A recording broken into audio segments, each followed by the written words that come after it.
Hello dear students. आज आपके vegetable science production technology में मिर्च के बारे में चर्चा करेंगे। मिर्च की खेती हम कैसे करते हैं, उसके इम्पोर्टेंट्स ऑस्पेक्ट पॉइंट्स क्या क्या ज़रूरत होते हैं, वैरायटी कौन सी ग्रो करनी चाहिए, सॉइल रिक्वायरमेंट कैसी होनी चाहिए, क्लाइमेटिक रिक्वायरमेंट क्या होना चाहिए, फील्ड प्रिपेयर कैसे करेंगे, और spacing, planting methods, sowing time, और उसमें उपज हार्वेस्टिंग कब करेंगे, उपज क्या होती है, उसके विभिन्न विभिन्न इंपॉर्टेंट रोग और इंसेक्ट कीट के बारे में जानकारी हम लोग साझा करेंगे। तो चलिए हम शुरू करते हैं। सबसे पहले देखो, जो चिली होता है वो आपका दो जो कैप्सिकम होते हैं, इनका बॉटनिकल जो कैप्सिकम है, कैप्सिकम को हम दो मेन प्रकार, तो पांच, इसमें पांच डोमेस्टिकेटेड स्पीसीज होती हैं, जिसमें मोस्टली इंडिया में दो ही कल्टीवेट की जाती हैं। पहला आपका चिली, जिसको हम लॉन्ग पेपर या ग्रीन पेपर या आप बोल सकते हैं बर्ड पेपर या टोबैको पेपर बोलते हैं। बॉटनिकल नेम इसका कैप्सिकम फ्रूटेसेंस या कैप्सिकम एनम वैरायटी फ्रूटेसेंस होता है। वहीं पर स्वीट पेपर, शिमला मिर्च जिसको हम कहते हैं, या इसको बेल पेपर भी बोलता है क्योंकि इसका फ्रूट जो होता है बेल शेप में होता है। तो कैप्सिकम एनम या कैप्सिकम एनम वैरायटी एनम, तो ये हमारा बॉटनिकल नेम है, इसको आपको याद रखना है। कैप्सिकम एनम जो होता है शिमला मिर्च का है। कैप्सिकम फ्रूटेसेंस जो होता है वो आपका चिली का होता है, जो ग्रीन चिली हम लोग खाते हैं उसका होता है। फैमिली सोलेनेसी है इसकी, ओरिजिन प्लेस साउथ अमेरिका या मैक्सिको। क्रोमोजोम नंबर इसका 24 होता है, 24, जिस टोमेटो, ब्रिंजल और चिली का 24 क्रोमोजोम नंबर होता है। एरिया प्रोडक्शन प्रोडक्टिविटी चिली और आप कैप्सिकम का देख सकते हैं यहाँ पर। तो ये लेकिन डाटा जो है 2018 का है, एनएचबी 2018 का डाटा है, National Horticulture Board. India suppose किया जाता है कि leading exporter of chilli, chilli का सबसे बड़ा एक्सपोर्टर इंडिया है, जबकि प्रोडक्शन में दूसरे स्थान पर, फर्स्ट पे चाइना है। पेपरिका वैरायटी, पेपरिका कल्टीवर जिससे हम कलर एक्सट्रैक्शन करते हैं, आपका अर्का अबीर सबसे बढ़िया वैरायटी मानी जाती है कलर एक्सट्रैक्शन के लिए। चिली एंड कैप्सिकम है बाई डायरेक्शनल रूट सिस्टम। इसमें जो रूट सिस्टम होता है बाई डायरेक्शनल होता है। कंपिटेटिव एग्जाम में बहुत पूछा जाता है, कुछ one of the following crop has bidirectional root system. तो चिली और कैप्सिकम में क्या है, बाई डायरेक्शनल रूट सिस्टम पाया जाता है। और इसमें प्रोटोगाइनी कंडीशन पाई जाती है, जिसके कारण इसमें थोड़ा बहुत क्रॉस पॉलिनेशन हो जाता है, अप टू 16% क्रॉस पॉलिनेशन। तो आपको एक इसी कारण इसमें क्या है कि ऑफन क्रॉस पॉलिनेशन की कैटेगरी में आ जाता है। तो ऑफन क्रॉस पॉलिनेटेड क्रॉप, अगर मैं ब्रिंजल आपने देखा होगा तो आपको बताया था कि 3 वेजिटेबल ऐसे हैं जो ऑफन क्रॉस पॉलिनेटेड क्रॉप हैं या फैकल्टेटिव क्रॉस पॉलिनेटेड क्रॉप होते हैं, जिसमें आपके चिली, ब्रिंजल और ओकरा। चिली और ओकरा में क्या है, प्रोटोगाइनी कंडीशन पाया जाता है। पॉलिनेशन मैकेनिज्म मैंने अपलोड किया हुआ है, आप भी उसको जाकर देख सकते हैं, जिसमें आप देख सकते हैं कि जिसमें जो हर्माफ्रोडाइट फ्लावर होता है, जो परफेक्ट फ्लावर होता है, उसमें किसी में मेल फ्लावर पहले मैच्योर हो जाता है और किसी में बाद में मैच्योर होता है। मतलब जिसमें मेल फ्लावर पहले मैच्योर होगा उसको प्रोटोएंड्री बोलते हैं, और जिसमें फीमेल फ्लावर पहले मैच्योर होगा उसको प्रोटोगाइनी बोलते हैं। और ऐसी कंडीशन में परफेक्ट फ्लावर में भी क्रॉस पॉलिनेशन होता है। तो इन प्रोटोगाइनी के कारण ही क्या होता है कि इसमें आपका क्रॉस पॉलिनेशन होता है, थोड़ी बहुत लिमिट में, इसलिए इसको ऑफन क्रॉस पॉलिनेटेड क्रॉप की कैटेगरी में रखते हैं।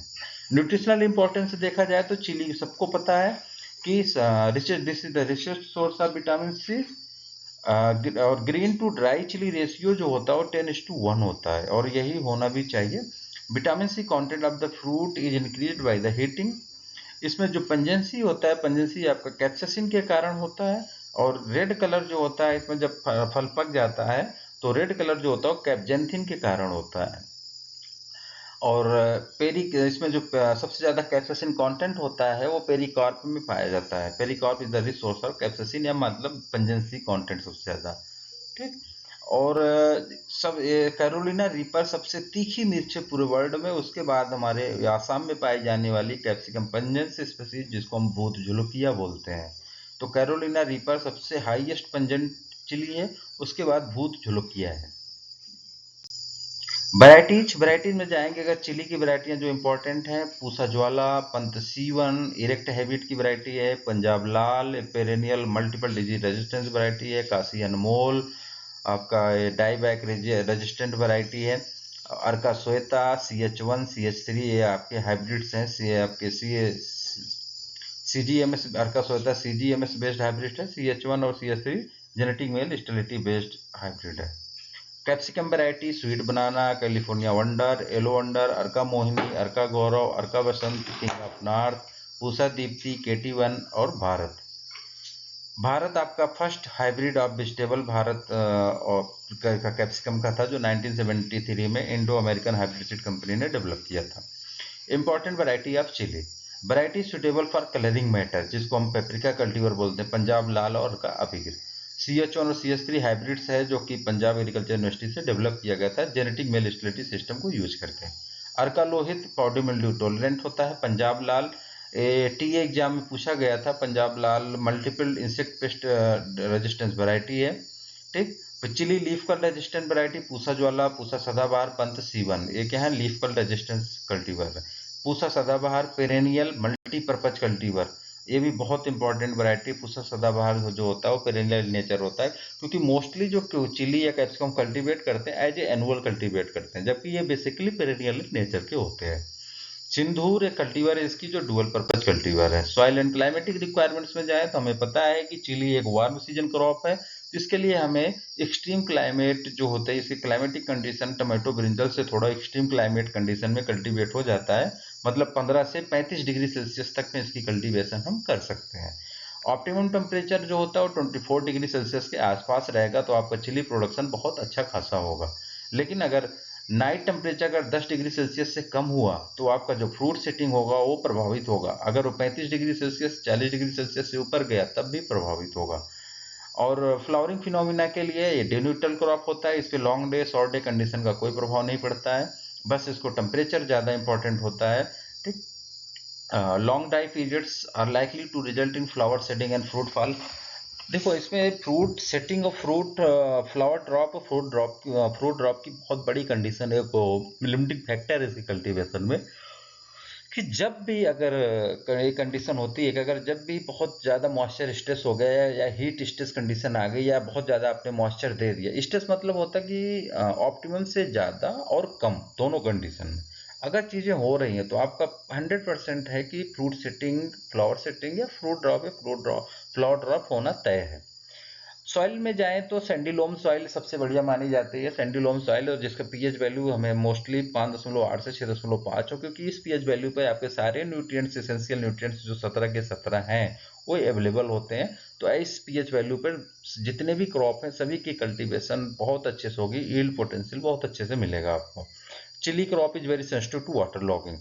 वाटर लॉगिंग कंडीशन अगर फील्ड में एक दिन के लिए भी हो गया तो समझ लीजिए आपकी पूरी की पूरी फसल चौपट है। इसलिए हमें ऐसा खेत चुनना चाहिए जहां पर ड्रेनेज फैसिलिटी अवेलेबल हो, वाटर लॉगिंग कंडीशन ना हो और वो खेत आपका फर्टाइल हो, उसका पीएच वैल्यू 5.8 से 6.5 होनी चाहिए।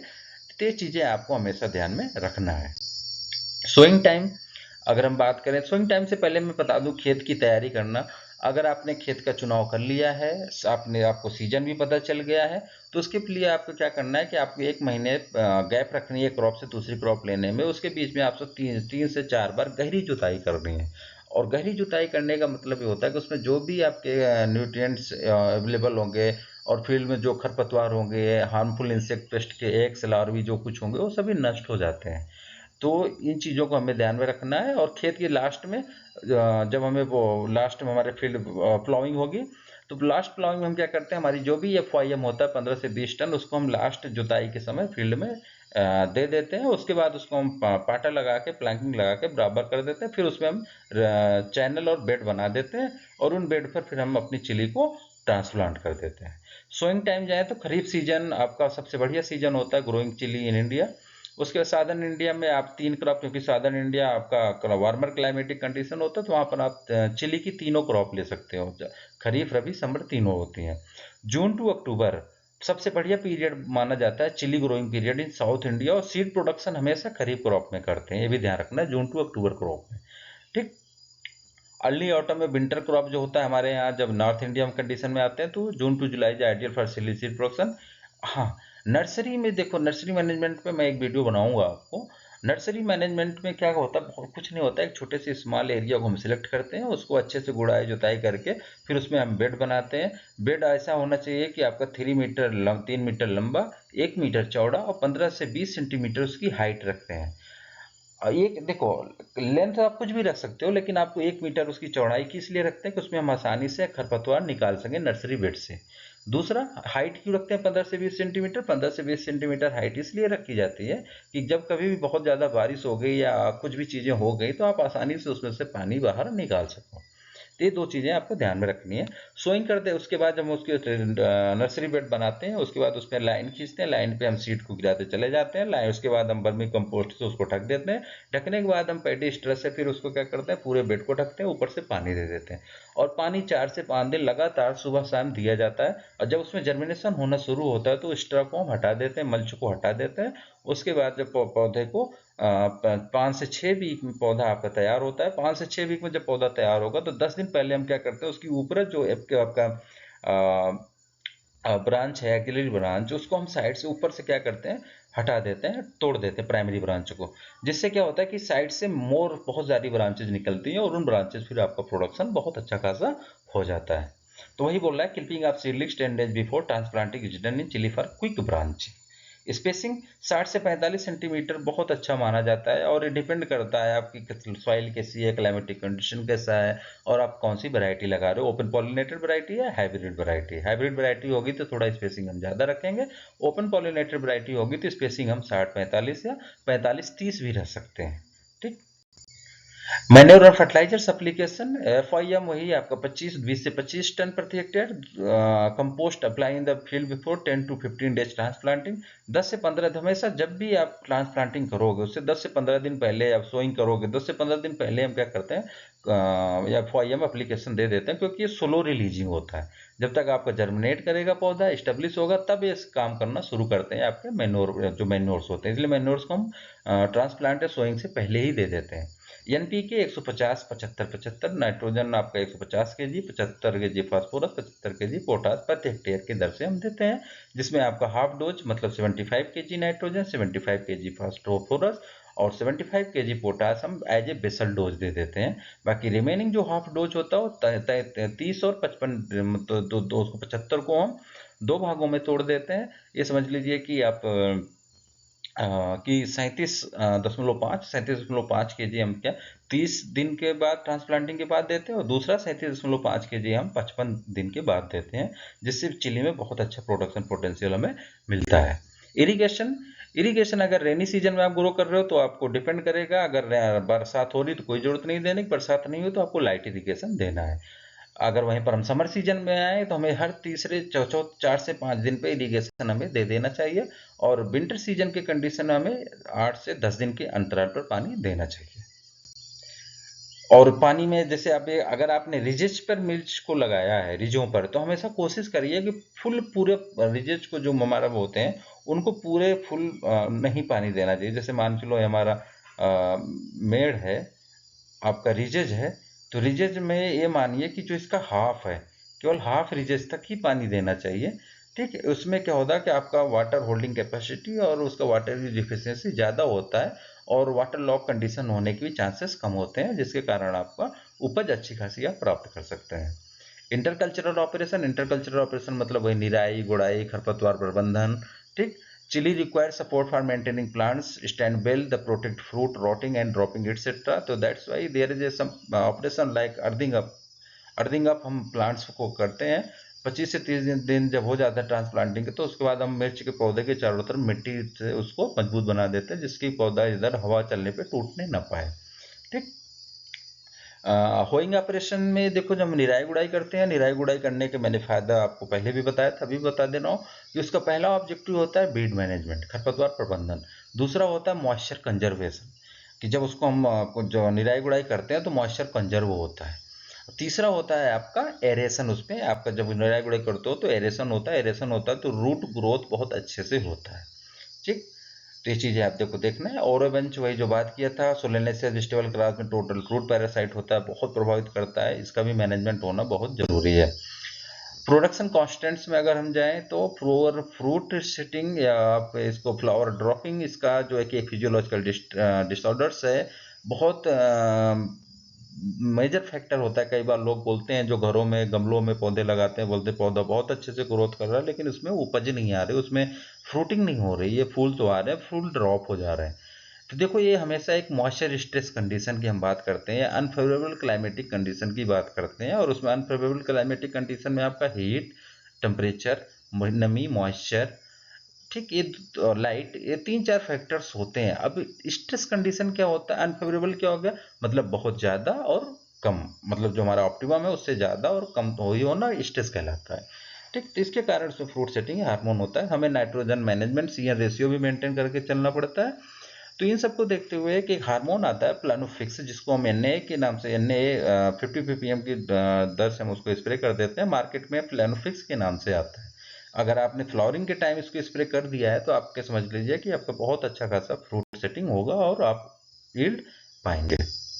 Harvesting, chilli is mainly grown for ripe fruits whereas bell pepper is grown for green fruits. देखो, चिली दोनों राइप एंड ग्रीन दोनों को कल्टीवेट करते हैं, जबकि कैप्सिकम मोस्टली आपका ग्रीन फ्रूट्स के लिए कल्टीवेट होता है।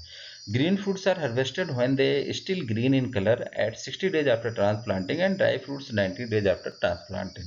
ड्राई फ्रूट जो होता है 3 महीने में लगभग पक जाता है, जबकि ग्रीन फ्रूट 60 से 70 दिन पे तैयार होने शुरू हो जाते हैं तोड़ाई के लिए। और हर तीसरे चौथे दिन हम तोड़ाई उसमें मिर्च के खेत में करते हैं। जनरली 5 से 6 पिकिंग्स ग्रीन चिली के लिए हम करते हैं। ग्रीन चिली में 5 से 6 पिकिंग हो जाती है, ठीक। और 3 पिकिंग जो है रेड राइप फ्रूट्स के लिए होती है। पेमेंटो, गॉर्जिया, पेपरिका जो होते हैं फुली रेड कलर पर होते हैं, मतलब पेपरिका कल्टीवर जो होते हैं एकदम जब पक जाता है तब उनको हार्वेस्ट करते हैं, फिर उसमें हम कलर एक्सट्रैक्शन करते हैं। Yield, green to dry chilli ratio generally 10:1 होता है। अगर मान चले 10 कुंटल ग्रीन है तो ड्राई में जाएंगे तो 1 कुंटल हमें मिलेगा। Variety with the thin pericarp, less seeds, strong spike is suitable for drawing. अगर पेरिकार्प पतला है, नंबर ऑफ सीड्स कम है, उसमें स्पाइक जो उसका स्ट्रॉन्ग है, तो ड्राइंग के लिए वो सबसे अच्छा माना जाता है। Excess of nitrogen with water stretch is cast to blossom end rot in fruits of capsicum. एक फिजियोलॉजिकल डिसऑर्डर होता है जो नाइट्रोजन और वाटर स्ट्रेस के कारण होता है। नाइट्रोजन की अधिकता और वाटर स्ट्रेस, अगर पानी आपने एकाएक बहुत ज़्यादा दे दिया तो उसका जो ब्लॉसम एंड होता है फ्रूट का, वहाँ पर क्रैकिंग होने की या वहाँ पर रोटिंग होने की संभावना बढ़ जाती है। फ्रूट ड्रॉपिंग, अगर मानसून या समर सीजन में हमें रोकना है तो हम एन 50 ppm के दर से डोज दे देते हैं, ठीक है। और parthenocarpy in chilli and capsicum is also, अगर देखा होगा पार्थिनोकार्प जो लो टेम्परेचर में हम कैप्सिकम ठंडियों के दिनों में खाते हैं तो उसमें सीड बहुत कम होता है, क्योंकि लो टेम्परेचर कंडीशन में नंबर ऑफ पार्थिनोकार्पी डेवलप होना शुरू हो जाता है। प्रोडक्शन कॉन्स्टेंट्स में जाएं अगर हम देखें तो प्रोडक्शन कॉन्स्टेंट्स आपके 3 होते हैं। नंबर 1 होता है फिजियोलॉजिकल डिसऑर्डर्स, नंबर 2 होता है इंसेक्ट पेस्ट, तीसरा हो जाता है डिजीजेस। फिजियोलॉजिकल डिसऑर्डर्स, जिसमें ब्लॉसम एंड रॉट सबसे इंपॉर्टेंट फिजियोलॉजिकल डिसऑर्डर्स है, जिसमें हम देख सकते हैं कि it is characterized by the appearance of water soaked spot, जो होता है वाटर सोक्ड स्पॉट से एक पानी सूखा हुआ जैसा ऐसा लगेगा। उसके जो ब्लॉसम एंड होता है, जहाँ पर यहाँ जो लास्ट वाला पार्ट होता है उसको ब्लॉसम एंड बोलते हैं, क्योंकि यहीं पर कैलिक्स करोला फ्रूट बनता है तो कैलिक्स यहाँ पर लगा हुआ होता है, कैरोला लगा हुआ होता है, बाद में ड्रॉप हो जाता है, तो इसी को ब्लॉसम एंड बोलते हैं। तो इस पोर्शन से रॉटिंग होना शुरू हो जाता है। और होता क्यों है, पहले तो हम क्या करते हैं, अगर बहुत दिनों बाद हमने पानी नहीं दिया और एक बहुत ज़्यादा पानी दे दिया तो ऐसी कंडीशन में आपका क्या होता है कि ब्लॉसम एंड ड्रॉट होने के चांसेस ज़्यादा रहते हैं, या हम बहुत ज़्यादा नाइट्रोजनस फर्टिलाइजर दे दें। अब इसको मैनेज कैसे करेंगे, हमेशा रेगुलर मतलब रेगुलर इरीगेशन, लाइट इरीगेशन हमेशा हमें देना चाहिए, और नाइट्रोजन जो में मैनेजमेंट वो आसानी मतलब ऑप्टिमम डोज में करना चाहिए। इंसेक्ट पेस्ट मैनेजमेंट पे जाए तो थ्रिप्स इसका मेजर इंसेक्ट पेस्ट होता है। इसका साइंटिफिक नेम होता है scirtothrips dorsalis. The larvae and adults suck the sap of leaves, buds, flowering and cause curling of leaves। इसमें जो तो लीव्स कर्लिंग हो जाती है, मतलब कप शेप में ऊपर की तरफ मुड़ने लगता है। बहुत मेजर इंसेक्ट पेस्ट इसका चिली का होता है। इसमें डाइमेथोएट और मोनोक्रोटोफास का हमें स्प्रे करते रहना चाहिए 15 डेज इंटरवल पर। व्हाइट फ्लाई में अगर हम जाएं तो इसमें व्हाइट फ्लाई जो होता है ये आपका लीफ कल डिजीज को भी एज ए वेक्टर ट्रांसमिशन काम करता है, तो इसको भी हमें मैनेज करना चाहिए। ये भी एज ए थिप्स की तरह क्या करता है, ये भी शक कर लेता है उसके सैप को, जिसके कारण उसमें भी नुकसान पहुंचाता है। पौधा आपका अच्छे से ग्रोथ नहीं कर पाता है और कुछ दिनों बाद उसमें ग्रोथ रुक जाती है, तो उतना यील्ड पोटेंशियल नहीं मिलता है। ये आप देख सकते हैं, इसका फ्रूट थ्रिप्स का अटैक होगा तो पत्तियां ऐसे हो जाएंगी, और अगर आपको पौधे आप या मतलब टच करो तो हरे, अगर व्हाइट फ्लाई ऐसे दिख जाएंगे, छोटे छोटे एकदम व्हाइट, मतलब सफेद कलर में भुनगे टाइप, बहुत छोटे छोटे होते हैं, उड़ते हुए दिखाई देंगे। फ्रूट बॉरर का भी अटैक हो जाता है तो मिर्च ड्रॉपिंग या मिर्च आपका अनमार्केटेबल हो जाता है, तो इसको भी हमें साइपरमेथ्रिन का स्प्रे करके मैनेज कर लेना चाहिए। डिजीज में जाएं तो डैम्पिंग ऑफ, जो कि नर्सरी डिजीज होती है, बहुत इंपॉर्टेंट होती है, और कैप्सिकम में चिली में तो बहुत ही ज़्यादा आती है, तो इसको भी हमें मैनेज करना चाहिए। और मैनेज करने का सबसे बढ़िया है कि आप इसको एक तो फील्ड को स्टरलाइज कर लो पूरी तरह से, सॉइल स्टरलाइजेशन प्रैक्टिस को अपनाओ, फार्मेलिन का स्प्रे करके उसको पॉलीथीन से ढक दो 10-15 दिन के लिए, फ्यूमिगेशन हो जाएगा, जिसके कारण उसमें जो भी आपके फंगस होंगे वो डिस्ट्रॉय हो जाएंगे, खत्म हो जाएंगे। दूसरा, फिर हम सीड को ही ट्रीटेड कर लो कैप्टान या बॉबिस्टिन के साथ में, जिससे कि अगर फील्ड में है तो हम स्टेलाइजेशन से खत्म कर लें, अगर सीड के माध्यम से जा रहा है तो सीड को ट्रीट करके खत्म कर लें। ठीक। और वाटर स्टेगनेशन नहीं होना चाहिए फील्ड में, जहाँ नर्सरी या जो भी फील्ड में, और पानी ज़्यादा नहीं लगना चाहिए, तब भी ये रोग कम लगेगा, हमें इसे भी ध्यान में रखना चाहिए। राई फ्रूट रॉट, डाई बैग या एंथ्रेक्नोज, 3 नाम होते हैं इसके, कोलेटोट्राइकम के, बहुत इंपॉर्टेंट डिजीज है, खास करके सीड प्रोडक्शन मैकेनिज्म में जो हम जा रहे होंगे, बहुत ज़्यादा नुकसान पहुंचाता है। और डाई बैक इसके लिए बोलते हैं कि ऊपरी सिरा पहले मरता है, ऊपरी सिरा के साथ में नीचे की तरफ मरते मरते सारे पौधे जो होते हैं वो मरते हुए चले जाते हैं, इसलिए उसको डाई बैक बोला जाता है। और इसमें जो फल होते हैं वो भी सड़ते हुए प्रतीत होते हैं, तो इसलिए उसको राइप फ्रूट राट या डाई बैक या एंथ्रेक्नोज बोला जाता है। ठीक। और इसमें हम इसका आइडेंटिफिकेशन अगर हमें करना है तो सबसे बढ़िया ब्लैक वाटर सॉफ्ट स्पॉट्स जो होते हैं आपके लिप्स पे अपीयर होंगे, और उसके बाद वो ब्राउन या ब्लैक कलर में डेवलप होते चले जाएंगे। सेम सिम्टम फ्रूट्स में डेवलप होगा, सेम सिम्टम स्टेम में डेवलप होगा।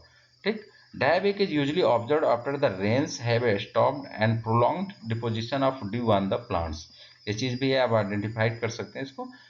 और मैनेज कैसे करेंगे डिजीज फ्री सीड, क्योंकि ये सीड्स में अगर एक बार आ गया तो ये जो है सीड बॉर्न डिजीज है, सीड में आ गया, और सीड एंड सॉइल बॉर्न दोनों है।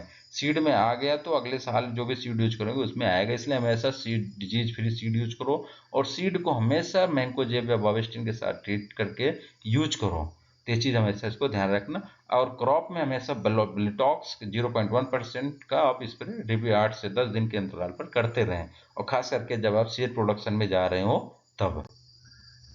Powdery mildew is also one more important disease of chili, Libellula taurica।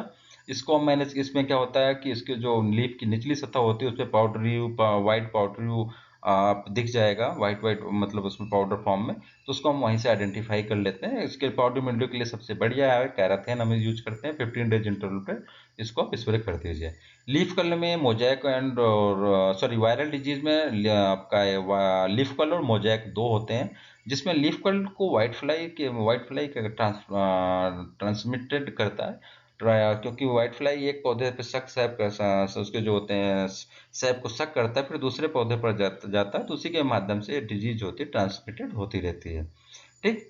Curling हो जाएगा, ट्विस्टिंग हो जाएगा, क्रम्पलिंग हो जाएगा, और पौधा जो इसमें लीव जो होगा स्मॉल हो जाएगा, बहुत सारे इसके सिम्टम होंगे, आप देख सकते हो, आप आसानी से आइडेंटिफाई कर सकते हो। कर्लिंग, मॉटलिंग, ट्विस्टिंग, और पौधे का साइज छोटा हो जाएगा, पौधा मतलब लुटिया लुटिया सा आपको दिखेगा, तो आइडेंटिफाई कर लोगे आसानी से। और सबसे बड़ी दिक्कत क्या है कि अगर लीफ को आ गया तो ये समझ लीजिए आपको कोई फ्रूटिंग नहीं दिखेगी, उसमें दिखेगी भी तो अनमार्केटेबल होगा, इसलिए पूरी की पूरी लॉस होने के 100% लॉस होने के चांसेस रहते हैं। इसलिए लीफ को लाइडेंडा कि पौधे में दिखा तुरंत उस पौधे को उखाड़ो और कहीं ले जाके दूर गड्ढे खोद के दबा दो, जो हो सके तो जला दो, खत्म कर दो उस पौधे को, नहीं तो पूरे फील्ड में फैल जाएगा और पूरा का पूरा आपको नुकसान कर देगा। सबसे बढ़िया तरीका यही होता है वायरल डिजीज को मैनेज करने का। और दूसरा, वायरल डिजीज को जो फैला रहा है हम उसको मैनेज करते हैं, क्योंकि वायरल डिजीज को डायरेक्ट हम मैनेज नहीं कर सकते, तो जो फैला रहा है, फैला कौन रहा है, व्हाइट फ्लाई को मैनेज करने के लिए सिस्टमेटिक इंसेक्टिसाइड का आप उपयोग करिए, डाइमेथोइड, मोनोक्रोटोफास, जो कुछ भी हो सकता है उसको यूज करिए। ठीक। तो ये ना हमारा इम्पोर्टेंट आपका ये चिली और कैप्सिकम का प्रोडक्शन टेक्नोलॉजी था, आप इसको देख लीजिए, अच्छे से नोट डाउन कर लीजिए। बहुत बहुत धन्यवाद।